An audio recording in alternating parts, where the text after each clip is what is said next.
नमस्कार दोस्तों, मेरा नाम है सैयद सोबान और आप देख रहे हैं जागरण.com।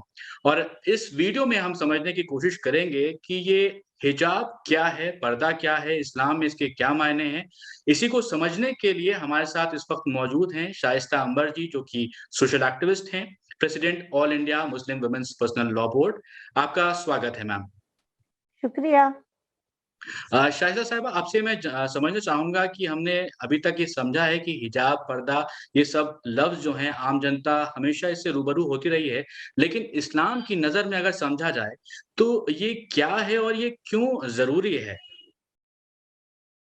देखिए, इस्लाम का जहाँ तक हम बताएँ आपसे कि इस्लाम एक अल्लाह पाक के नबी सल्लल्लाहु अलैहि वसल्लम को मानने वाली जो उम्मत है, उसको इस्लाम को कानून समझती है और उनकी हदीस को भी उनकी पैरवी करती है, वो उसको अकीदा मानती है।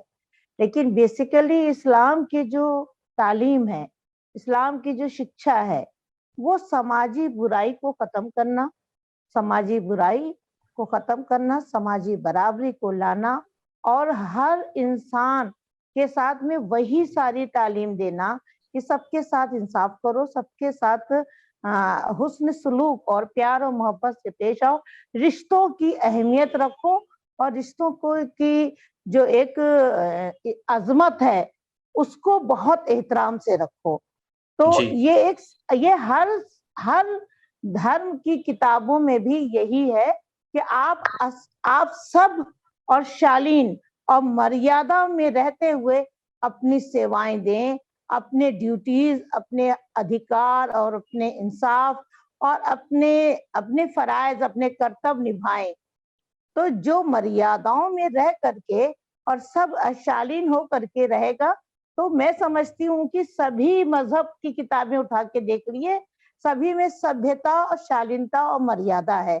तो वो भी वही इस्लाम भी कहता है जी, कि आप एक बाहर निकल रही हैं, तो आप एक ऐसे सब और शालीन वेशभूषा में रहो ताकि तुमको लोग सम्मान पूर्वक तुमको देखें कि हाँ जी, एक औरत अपने को ढाक ओढ़ करके जा रही है।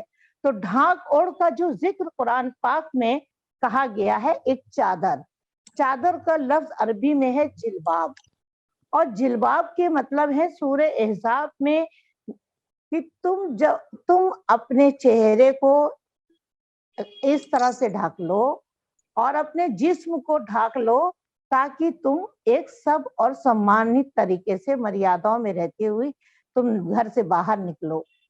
जी, आज आज उसका मतलब लोगों ने उसको एक सिर्फ आंख दिख रही है ऐसा नकाब बना दिया।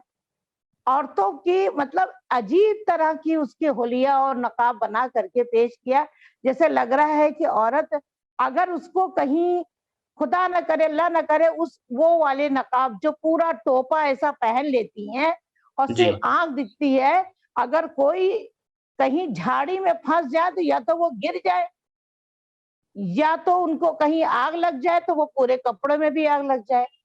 आप अपने ऐसा नहीं कहा है कि आप पूरी तरह से हाथ अपना पूरा बंद कर लें, पैर पैर ढाक लें, चेहरा बंद कर लें, ऐसा नहीं है। जी।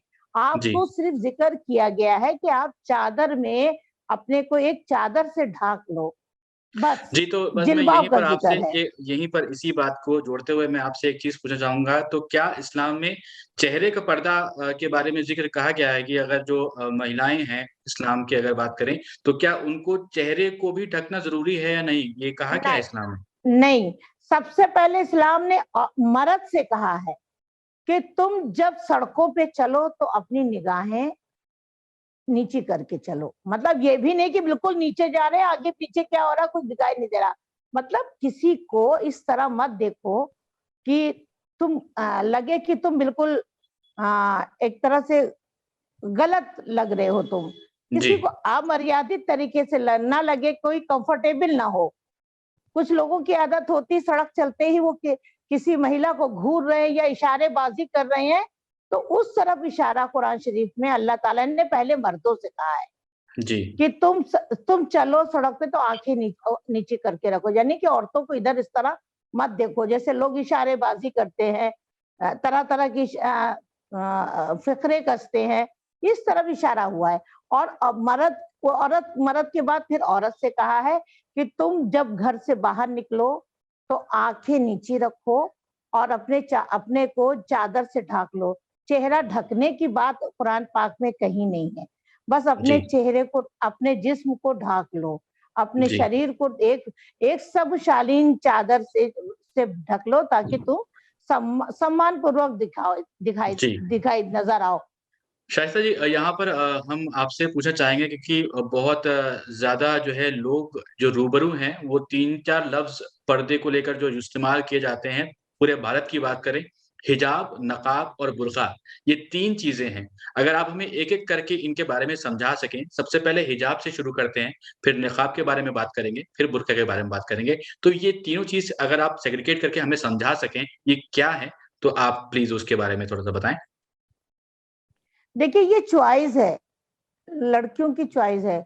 वो चाहे अपने को चेहरा ढक कर के आए, और चाहे जिस तरह से हम स्कार्फ पहने हैं, इस तरह से चलें, या बिना स्कार्फ या बिना उसके चलें, ये उनकी चॉइस है। लेकिन मैं समझती हूँ आज से बहुत सारे लोग जीन्स और टॉप पहन करके चल रही हैं। हमारी बहुत सारी एडवोकेट बहनें और बेटियां वो कोर्ट में जाती हैं, तो वो अपने ब्लैक कोट में जाती हैं, तो वो भी एक सभ्य शालीन ड्रेस है।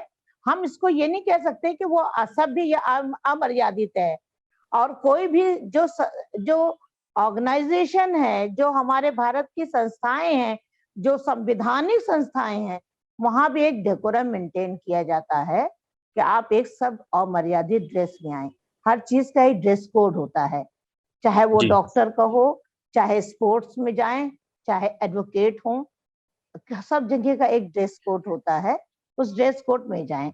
और जी। बुर्खा बुर्खा ये लोगों की चॉइस है। बुर्खा ये अपने आप बनाया गया है, दुनिया भर में हर तरह के डिजाइन के बुर्के बने हैं।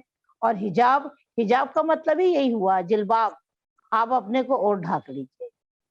जी।